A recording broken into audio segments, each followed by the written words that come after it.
Resuming debate, the honourable member for Courtenay-Alberni. Thank you, Mr. Speaker. Mr. Speaker, I rise today to talk about my journey this summer through my riding because it's very relevant to the Budget Implementation Act that's tabled today and what's not in the budget. So this summer I traveled my riding. My riding is 8,500 square kilometres and I did it by bicycle and by boat.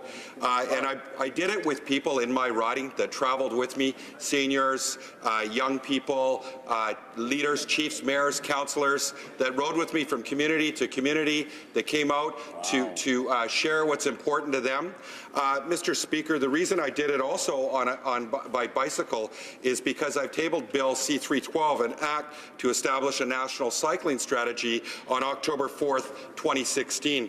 And Mr. Speaker, you're probably wondering what are the benefits of a national cycling strategy and what a national cycling strategy would do for Canadians.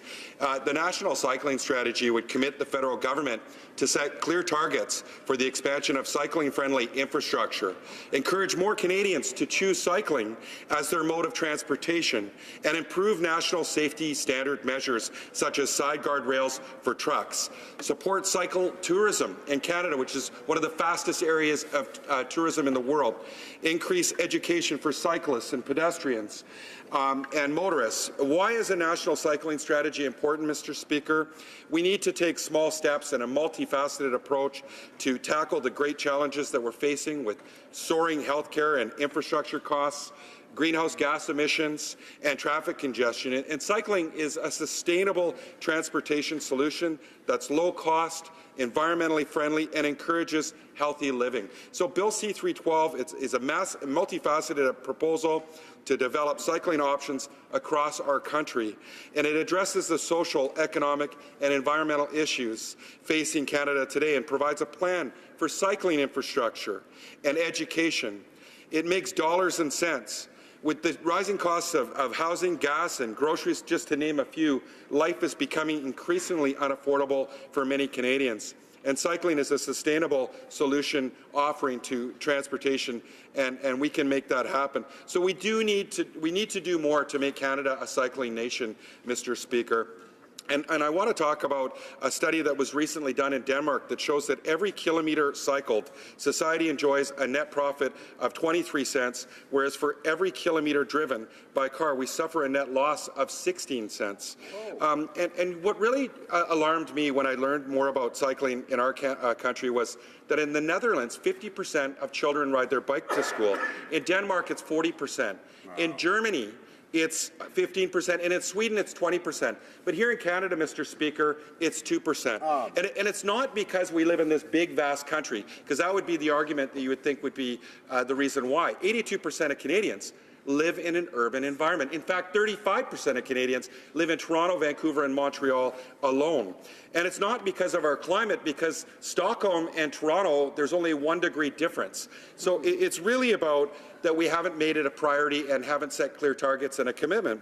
And when we look at the costs associated with health, like I'll give you an example, heart disease in Canada costs us $12 billion a year. And again, a recent study done in Denmark shows that people riding their bike to work reduce their risk of heart disease by 40%.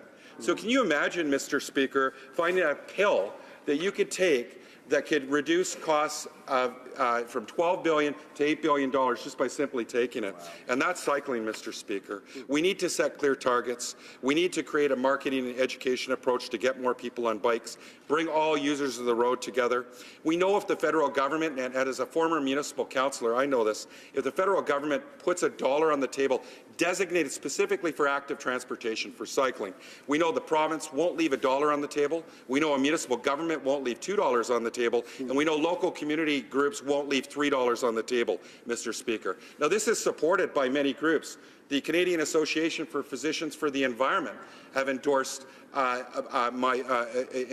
need for a national cycling strategy. Canada Bikes, the City of Toronto recently wrote a letter of support for Bill C-312 and the need for a national cycling strategy. And in my riding, Port-Alberni and Cumberland have also committed to that. In this bill, Mr. Speaker, there's nothing that's specifically designated in the last budget and the budget before for cycling here in Canada.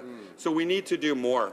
So, Mr. Speaker, as I traveled my riding, I started my journey on August 22nd in Heshquit, which is about 2.5 hours north by boat from Tofino, and I was the first MP in the history of our country to show up in Heshquit, and I was received very well. I went with Chief Lucas. They talked about the importance of conservation around their herring. They talked about the reality of low income assistance rates, the high cost of transportation, and the complicated failure of our government to respect their rights by the Supreme Court to catch and sell fish. And we went to Hot Springs Cove after that, Mr. Speaker. We heard the same thing. Then we went to Ahousaht. We met with Chief Louis and his council, and we heard from them about... Order. The honourable member for South Shore St. Margaret's.